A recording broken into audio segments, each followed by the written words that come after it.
This is the Erik the Travel Guy podcast.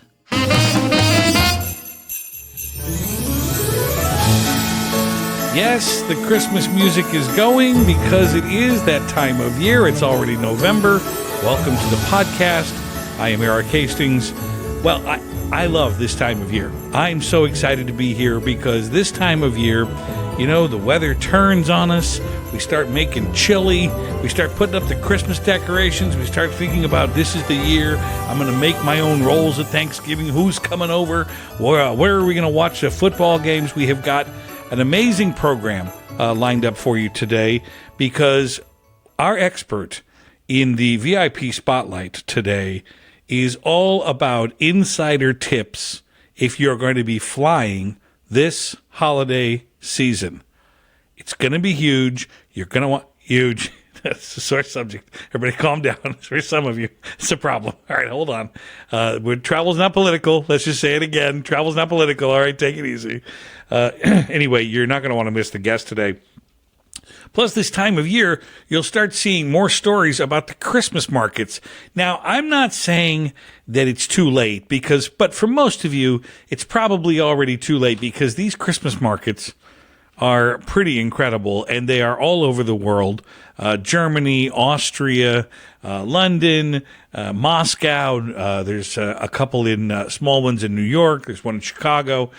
Just really cool Christmas markets. I wrote an article about that at erikthetravelguy.com, so you might want to check that out. But that leads me to my trivia question for you today, which is, okay, we talked about Christmas markets briefly. Take a look at the article. But here's hang on a minute, let me get my notes.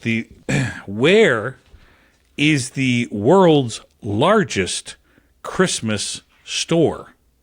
Right? Okay, here are your options.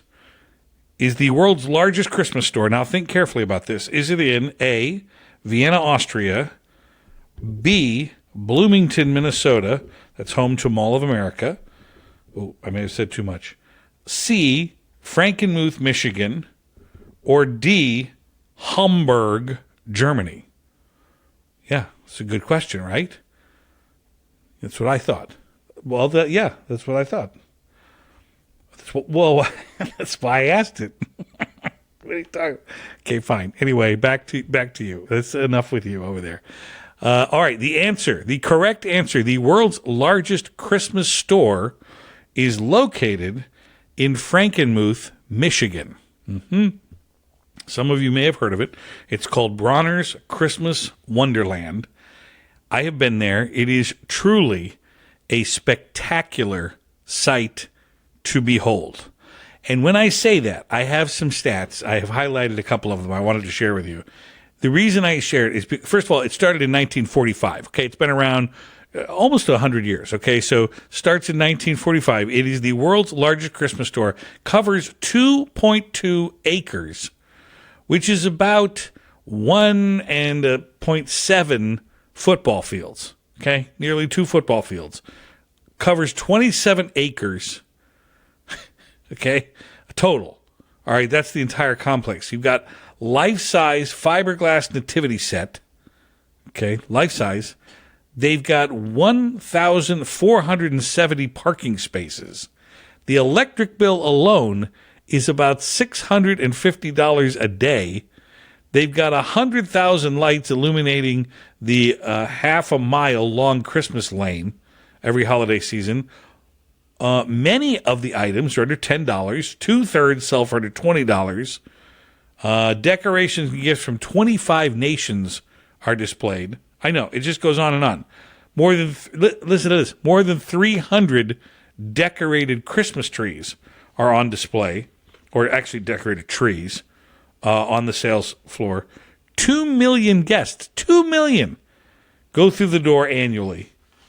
And my favorite one, as many as 25,000 children visit Santa Claus seasonally from the day after Thanksgiving up until December 24th, when, of course, Santa takes off for the holiday season. Yeah, it's incredible. Frankenmuth, Michigan, if you've not been, Flint would be the closest airport, or Detroit would be the next, I guess, closest big airport. What? Oh, yes. Oh, this was kind of cool. I saw this today.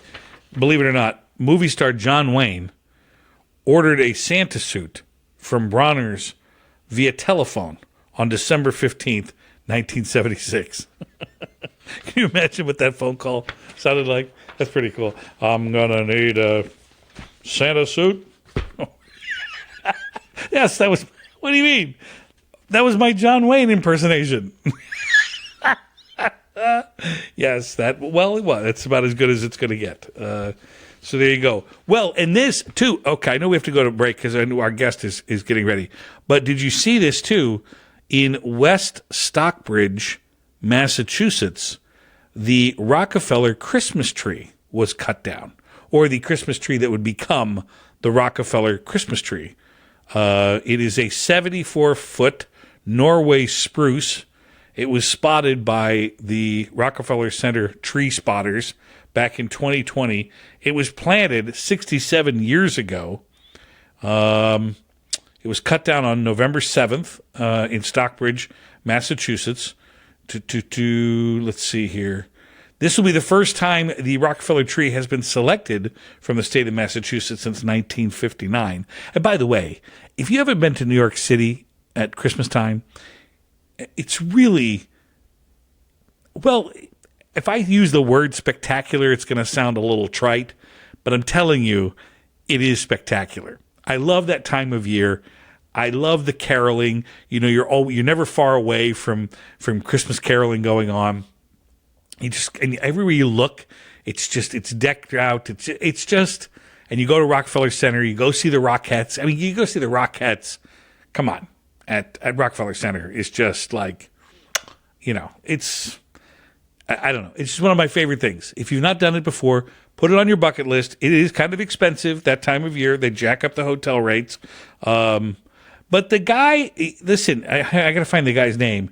The guy the family that's donating it, he was quoted as saying, "It's a gift to the world," which I think is a very interesting comment. He said, "It's not something that we're taking away.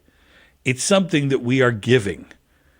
And I think that's a really cool perspective because obviously when you cut down a tree, you know, you're taking a tree away from the landscape. Now, I know there'll be other trees planted in its place, but his philosophy was, hey, we're giving something back. We're giving something to the world to see. And believe me, many people will see it. The Rockefeller Christmas tree lighting broadcast is December 4th, by the way.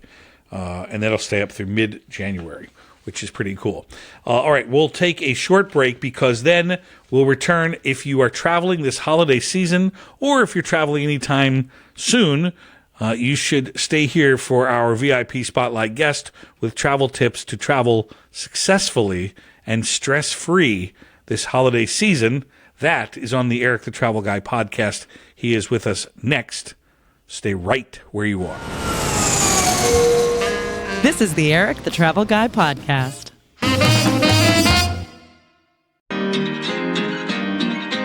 Welcome back. I'm glad you are here. It is Erik the Travel Guy of the podcast, our new podcast, which is kind of exciting for us because anything we do new, we're still figuring out the tech, which is not an easy thing to do every day. But here, talk about something that's not easy to do. Flying during the holidays, it's a necessary evil. And I say evil because it is a matter of how you look at it. Now, I tend to have a positive attitude going into most things, but let's be real. Sometimes it can be stressful because the reality of it is travel itself can be kind of stressful. Well, good news. Kent Gordine is here. Kent, did I get it right? Yes, you did. Oh, my gosh. We are batting 1,000 today, Ken. He's the Director of Global Logistics and Transportation at the College of Charleston School of Business. That must be quite a business card, Kent. It's a very small print. I am so glad you're here because you and I share that very important word. And I'll let you say it because you're my guest. So please feel free. When traveling during the holiday season, Kent, what is the number one word you like to share with travelers? That word would be patience. Now, Kent, This is video for those of you watching on the YouTube. You can see the two of us visiting. If you're listening, can't I don't mean to be disrespectful, but I don't think you were born yesterday. True. Now, that being said, as we add rings around the tree here, we learn, I think, over time, patience in general. But I love the fact that you're using that word in the context of flying because it's so true, isn't it? Yeah. And it's really through the whole process, isn't it? It's from finding the parking place to getting into the ticket counter to then dealing with TSA and then the boarding process, which is perhaps the most fun of all. Yes. So it's just I think really essential, and I say that, but I'm as guilty as anybody of just wanting to pull my hair out sometimes. And even though I feel like I kind of know what's going on, it doesn't help. No, you're right. It doesn't help. And what's interesting is that here we're just talking about if it's going well, it's stressful. Yes. And it does require patience. And let me ask you this. Does it have everything to do with the process itself, or does it have more to do with the people that you are surrounded with? Which is it? Is it 50-50? Is it 70-30? What do you think? Because it seems to me like we've done a pretty good job at getting the infrastructure in place over time, certainly since 9/11. But the fact of the matter is it the people or the process? Honestly, I think it's more the people, and I include myself in there as well, as one who sort of, as I said, I guess, knows the drill, if you will. But I find personally that my tolerance level just plummets, and I have to really remind myself that it's just that perhaps people don't know that you can't you can't carry on your surfboard and then get it in the overhead, that kind of thing. And I really think that's a lot of it, but it's just human nature. I think we see it in others and we don't see it in ourselves. Well, again, doesn't this have to do with, no pun intended, but when it comes to travel, especially air travel, you simply can't wing it. Like, you really do have to participate in the program that has been designed specifically for you so that it does go well or as well as it can. But it does ultimately come down to the individual passenger and when I say participate, I mean things like, yes, you should download the airline's app if it's available. Yes, you should have a mobile boarding pass. Yes, you might even take a picture of that pass in case there's no Wi-Fi. Things like that where you're like, you need to arrive at the we talk about on this program a lot, we talk about the difference between the departure time versus the boarding time. Yeah. Yeah. And even that will trip you up because, Kent, don't you find that people say, well, I'm taking a 7:00 flight. Okay. That 7:00 gets ingrained in our heads when in reality, that thing's boarding at 6:15. Yeah. Yeah. And if you are winging it last minute, Nancy, you're already behind the 8 ball.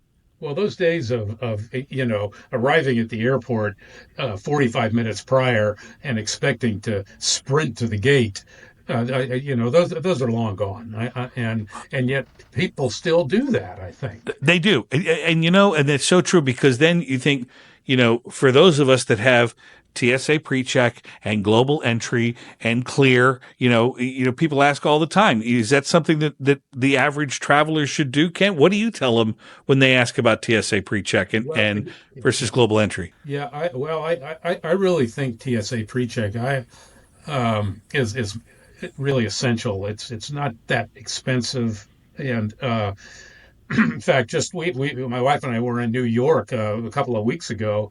I have pre-check, she doesn't. This was at LaGuardia, and I kind of blew through there, and I honestly I was it was like 45 minutes. I thought Right.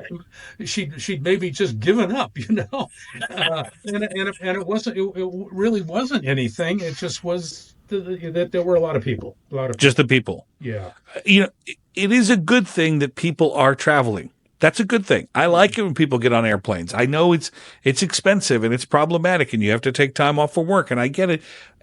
But it is true. You said earlier, using the word patience, I think it is a matter of how you choose to look at the day, and especially the travel day itself. How many times did you have to make the mistake of scheduling something important on a travel day and missed it, yeah, back in the day? yeah, Now it's like I take a 6 a.m. flight and I'm still getting somewhere at 11 a.m. and I still have nothing to do, at least in the schedule, the rest of the day when I get there, yeah. because you just can't count on it going well. No. What do most people ask about over the holiday season? What are they most concerned about when they travel in the air? Well, I really think, hey, it's what is it? I think that during the holidays, always the weather is an issue. It just is. Excuse me, which is, nobody has any control over that, Right. and so why we're so shocked at disruption there. I don't know. But I think it's just really the fear of getting disrupted, Yeah. and and as a result, and that is right. I mean, that's the kiss of death. If your flight gets disrupted, who knows when you're going to get out? Well, I do think that has, this brings us back to the age-old question, which is emerging. It didn't used to be the case, but now we've got the legacy carriers, and legacy meaning, look, we're talking about the big four, United, American, Delta, I was going to say Continental, but Southwest, and then even the smaller players that are getting bigger by the moment, the JetBlues of the world. But you have that group, and then you have the low-cost carrier group, and then you have the ultra low-cost carrier. It's like, well, wait a minute. They're all flying Boeings or Airbuses, and they're all going from point A to point B. What's the difference? Well, it's that flight disruption. That's where it starts to make sense. Because if Allegiant only has one flight that day going to where you're going, Yeah. and it gets disrupted, you're not going until they decide. And maybe not for days, honestly. It could be days. Right. And now they have a vested interest to have 300 people get there. Believe me, Allegiant doesn't want you sitting around writing on TikTok that you're delayed. They hate that. Yeah. But if you're on American, there may be 12 departures to that place that day. Mhm. And 3 of them were disrupted. So I think that that's where you get into that whole, like, hey, it was $197 on the low cost carrier on Frontier, but it was, $310 on United. There's a reason for that. Yeah. Partial. Yes, I would agree with that, and I think that's another problem. This sort of disconnect between price and value. That people don't sort of relate the two. They want the low price, but they also want the service. Well, I was just at lunch today. I'm glad you mentioned that because, Ken, I was just at lunch today. He said, yeah, I just hate it that the airlines nickel and dime me. And I'm like, well, okay, I agree with that concept in general. However, you know why they're doing it, don't you? This is a smart guy, right? Like you and I. And he said, no. And I said, because you won't pay the full rate. Mm-hmm. You think it should cost, I don't know, $300 to go from Chicago to L.A. When in fact it doesn't. It costs more. It's more like $400 these days. It's not 1981 anymore. But you don't want to pay it. Yeah. But you will pay $200 plus, and only pay for the things you want. And that is true. It's the necessary. Isn't it where we are in the world with aviation these days? Yeah, I think it's a really an industry that illustrates the axiom that you get what you pay for. And honestly, I have see I'm saying this now. I have no patience uh, with people that do that say, well, they didn't have any food and the seats were tight, and so my response is, well, go first class. I mean, Right. so, Yeah. well, I don't want to go first class because it's too expensive. Well, I really don't know what to tell you. Well, statistically speaking, I can't speak for you, but I certainly could stand to lose a couple of inches around my midsection, which would make those 19-inch seats a little easier to deal with. Yeah. Number one, and that sounds like wow, that's kind of a callous. What do you want the airlines to do? Yeah. What do you want them to do about it? That's A, that's your problem, and B, that's the other thing. It's like, well, we can make the seats bigger, but you won't pay for it. Yeah, that's right. And in a world where there's no loyalty, you think about you think about the aviation business where your pricing is on a grid for everything that you sell, Mm-hmm. and somebody will jump for $1. They don't care. Yeah. Because Allegiant gets them there just as much as Spirit, just as much as American does. So yeah, I'll go for $271 versus $272. Yeah. Yeah. That's true. But again, I think you bring up the valid point, which is I think that's certainly over the holiday season, patience is the way to go. Yeah. Well, and honestly, maybe that's not the time to experiment with one of the low-cost carriers. Uh, you know, That's a great point. What a great piece of advice. That's right. When you absolutely have to get there, yeah. go with someone who, not because they're a better airline, that's relative. That's a different, whatever. You could find a cockroach on a Delta plane just as easy as you find one on Spirit. But Delta is going to have 6 departures a day or 7 or 4 or whatever, as opposed to 1. Yeah. And when you got to get to grandma's house, I think that, again, if you haven't already booked your holiday travel at this point at the beginning of November, you're already going to pay a premium. Yeah, I think so. Don't you think? I mean, yeah. So it does come back to that value question, doesn't it? You're still, okay, well, don't go. I mean, right. So anyway. It sounds... It sounds callous and it sounds a little cavalier, but the point is right, Ken. The fact of the matter is, if a flying day will be exactly what you make of it, mm-hmm. regardless of the weather, regardless of the time out. Listen, I was just on a flight about a month ago, and this is the first time in the history of traveling that I have been in 50 years of on airplanes. We waited in line. We got to the front of the line. We were rolling down the takeoff and never left the ground. Huh. And just rolled right off onto a taxiway and made a couple of turns. And then the captain had time to come back and say, well, obviously you could tell we didn't take off because it just wasn't safe enough for us. The weather had turned so terribly and so quickly that they didn't even, and now another plane took off ahead of us 3 minutes prior to us. Huh. I'm sure they were just fine, but our guy said, not doing it, not doing it, not doing it today. That's how many decisions, that's how last minute it can truly be. Sure. And I'd never experienced that before because that's what they're committed to. Yeah. So you can sit in the back, sit in the front, have a drink, don't have a drink. But just know that people really do care about whether or not you get there safely. It is their number one priority. Well, and that is absolutely the most important thing, and we don't really think about that, do we? No. And by that I mean the system is so good, Yeah. so safe.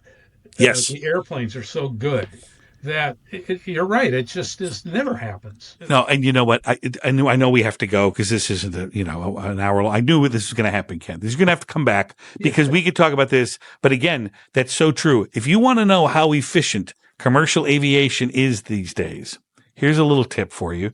Your next flight, the captain comes on, right? He always comes on, does this little spiel. I learned why, by the way, they do that. I didn't know that till recently, but that's another show. Yeah. He's going to come on, or she, and they're going to say, our flight time today is 3 hours and 16 minutes. And I'll bet of the 200 people back there, nobody cared. And I mean nobody. If I'm on board, I'm like, ooh, 216. Okay. I get out my phone. Now that's from the time the wheels, as you know, leave the ground, the time the wheels hit the ground again, right? Former Air Force fellow that you are there, Ken. And I time it. I start a timer every time just for fun because I'm so incredibly bored on airplanes. And sure enough, every flight within a minute, 2 minutes, that's how good they really are. And we think, we know that there's infrastructure, yet we're just up there kind of, we don't know. No. To the minute, they know. Yeah. Which is cool. Yeah, well, that is. I'm glad we did this today. I love the tips. Everybody, we always ask this time of year. We always could use a little piece of advice. You are just the man to administer it. Thank you, Kent, for being here, my friend. Hey, it was my pleasure. Really enjoyed it. You are welcome any time on this program. Well, I'll look forward to it.